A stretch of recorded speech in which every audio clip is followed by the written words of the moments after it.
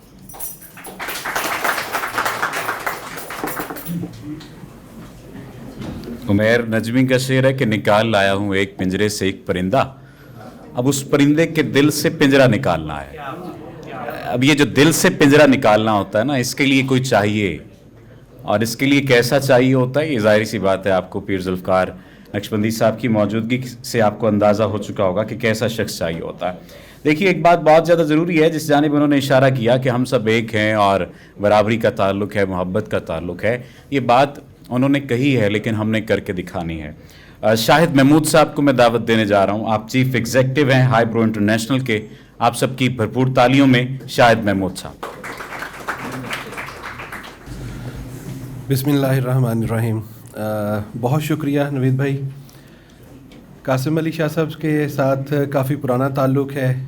ان کی ویڈیوز خود بھی سنتے ہیں، بچوں کو بھی سناتے ہیں، اور بچے کئی دفعہ جو ہے یوٹیوب آن کریں تو ان کا یہی ہوتا ہے اب آپ ہمیں قاسم علی شاہ صاحب سنائیں گے. تو نوید صاحب بہت اچھے انسان ہیں. میری ملاقات ان کے کافی عرصے سے ہے. میں اوکاڑا سے تعلق رکھتا ہوں. بہت زیادہ پوڈیم کے اوپر بولنے کا اتفاق نہیں ہوا. ابھی نقشبندی صاحب کو اور دوسرے دوستوں کو سن رہا تھا.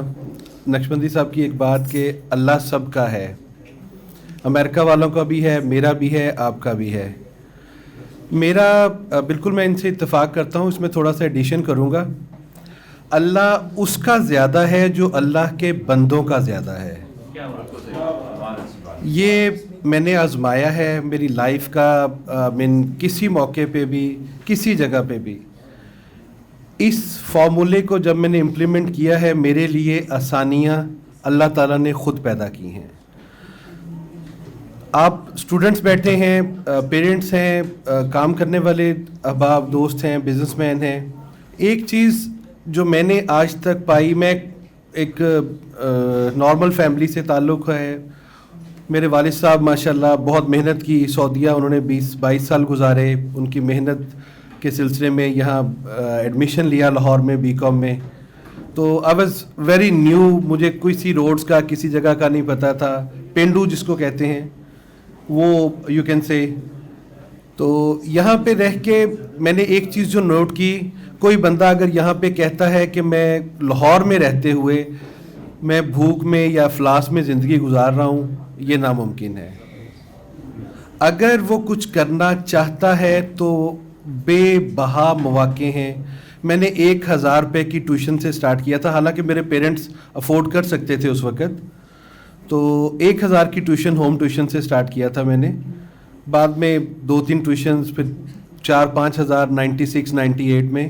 But that was just for my pocket money. مجھے پیرنٹس کی طرف سے کوئی چیز نہیں تھی. لیکن جو سب سے مشکل کام لگتا تھا وہ مجھے گھر سے, پیرنٹ سے پیسے مانگنا لگتا تھا کہ یار اتنے بڑے ہو کے گریجویشن میں جاتے ہوئے بھی کچھ 500,000 کے لیے جو ہے نا وہ ریکویسٹ کرنا, دیٹ واز تھوڑا شائنس ہوتی تھی.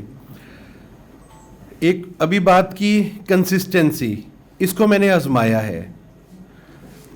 جب میں نے اپنا بزنس سٹارٹ کیا, جیسے بتایا لاہور میں بالکل نئے تھے, 2 ٹیلی فون لائنز لگیں, تو میں سوچ رہا تھا کہ یار ہمیں کون فون کرے گا, ہم پہ کون اعتبار کرے گا, ہم سے کون جو ہے نا وہ اپنے کسی بھی مسئلے کے لیے ڈسکس کرے گا. بٹ اٹ واز ان 2002 جب کہ میں بات کر رہا ہوں. اس وقت میرے پاس کوئی 35 لائنز ہیں ٹیلی فونس کی, اور کسی ایک فون کو بھی جو ہے نا خالی نہیں رہتا, ہر وقت کوئی نہ کوئی فون بجتا ہے. مسئلہ ہم نے جب سیکھا, ہمارے جو سکھانے والے کچھ ایسے تھے, کوئی کام دیتے تھے, بیسک گائیڈ کرتے تھے, کہتے تھے یہ آپ خود کر کے لاؤ. اس وقت برا لگتا تھا, لیکن اب وہ بہت اچھا لگتا ہے. وہ ان کا بتانے کا مقصد یہ ہوتا تھا, ان کا کروانے کا مقصد یہ ہوتا تھا کہ ہم جب خود سے ڈگ آؤٹ کریں گے, اس پہ ریسرچ کریں گے, کچھ کریں گے, تو ہماری لرننگ زیادہ ہوگی. آج میرے پاس کوئی 32-35 امپلائیز ہیں. بلیو کریں بہت کم ایسے ہیں جو پے سے زیادہ کام کرتے ہیں. کچھ کام کہہ دیں یا کوئی کسی کو بھی ٹاسک دے دیں, جتنا آپ نے بتا دیا اتنا کام کرتا ہے, اس سے آگے نہیں جانا ہے. لرننگ کسی بھی فیلڈ میں ہے, آپ ایک کنسسٹنسی کے ساتھ تھوڑا کام کرتے ہیں, اس کے بعد آپ کی ویلیو بڑھتی جاتی ہے, لیکن ہم اس کو چھوڑ دیتے ہیں. کوئی پیار سے سمجھا رہا ہے, ہم اس کو اتنا بودر نہیں کرتے جتنا کوئی غصے سے آپ کو کسی کام, باس کی بات کر رہا ہوں میں نے, ایک باس غصے میں ہے, ایک باس سافٹ ہے. جو باس غصے میں ہے اس کا کام سارے بڑے شوق سے کر لیں گے, لیکن جو ایک پیار سے آپ کو جو ہے اچھے احسن طریقے سے کرتا ہے, اس کے لیے ہمارے دل میں کہ انہوں نے کون سا کچھ کہنا ہے, ہماری لائلٹی اپنی ہی ان چیزوں میں جو ہے نا وہ سنسیئرٹی نہیں رہتی ہے. کام کریں. میں نے ہمیشہ یہ دیکھا ہے, جو بندہ محنت کرتا ہے کسی نہ کسی مقام پہ پہنچتا ہے. میرے دوستوں میں, میرے جاننے والوں میں بلیو اس قسم کا ہونا چاہیے کہ آپ نے سوچا اور وہ اللہ تعالیٰ کر دے. اس کو آزما کے دیکھیں. میں نے بے شمار دفعہ آزمایا ہے کہ آپ نے یقین رکھا ہوا ہے, تو میں کبھی مایوس نہیں ہوا اس سے. یقین اصل میں ہم شیکی ہیں, پتہ نہیں ہوگا کہ نہیں ہوگا, ٹھیک ہے. جب آپ شیکی ہیں تو وہ کوئی بھی چیز ہوگی وہ نہیں ہو پائے گی.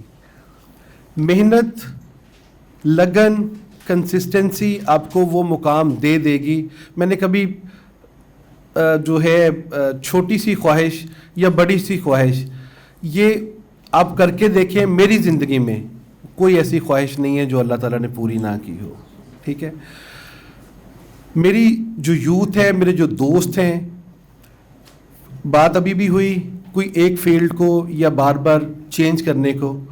آپ کا جو دور ہے وہ بہت بہت اچھا دور ہے. ہمارے دور میں